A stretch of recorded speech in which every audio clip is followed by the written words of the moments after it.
भगवान भोलेनाथ आपकी सभी मनोकामनाओं को पूर्ण करें। आज हम भगवान शिव की ऐसी कथा के बारे में बात करने वाले हैं जो कथा सुनने मात्र से ही आपके जीवन के सारे दुख, सारे कष्ट और सारे ग्रह कलेश दूर हो जाएंगे और आपका जीवन निश्चित तौर पर ही सफल हो जाएगा। कथा को प्रारंभ करने से पहले आपसे अनुरोध है कि आप इस कथा को पूर्ण जरूर सुने।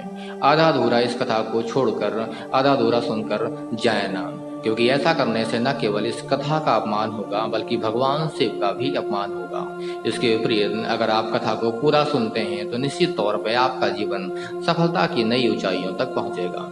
इस कथा में न केवल कथा की बात की गई है बल्कि भगवान शिव ने सोमवार व्रत की विधि के बारे में भी वर्णन किया है। तो आइए बिना किसी देरी की कथा की शुरुआत करते हैं।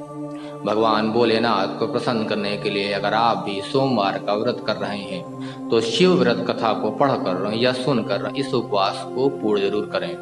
पहले हम बात करते हैं भगवान शिव के द्वारा बताए हुए सोमवार व्रत की विधि के बारे में। नारद पुराण के अनुसार सोमवार व्रत में व्यक्ति को प्रातः स्नान करके शिव जी को जल और बेलपत्र चढ़ाना चाहिए तथा शिव गौरी की पूजा करनी चाहिए। शिव पूजन के बाद सोमवार व्रत कथा सुननी चाहिए। इसके बाद केवल एक समय ही भोजन करना चाहिए।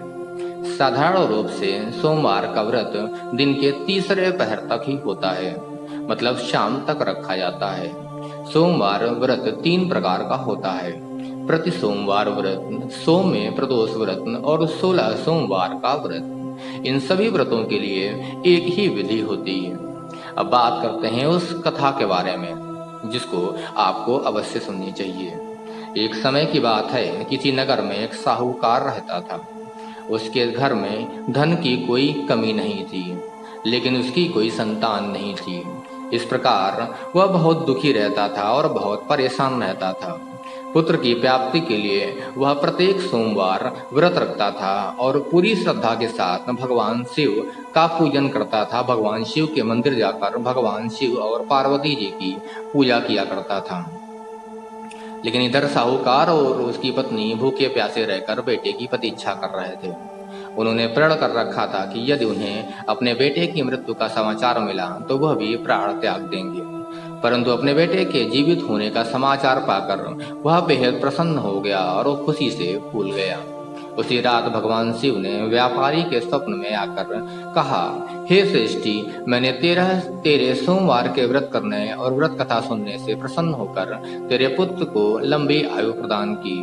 इसी प्रकार जो कोई भी सोमवार व्रत कथा करता है और कथा सुनता है और पढ़ता है, उसके सभी दुख, सभी कष्ट, सभी समस्याएं दूर हो जाती हैं और उसकी सभी मनोकामनाओं को भगवान शिव पूर्ण करते हैं। आशा करता हूँ इस कथा को सुनने से आपको काफी शांति मिली होगी और इस कथा को सुनने के बाद आपका जीवन निश्चित तौर पर ही सफल बन जाएगा। भगवान शिव आपकी सभी मनोकामनाओं को पूर्ण करें। साथ ही साथ साथियों, आप लोग हमारे चैनल को सब्सक्राइब जरूर कर लें। जय भोलेनाथ।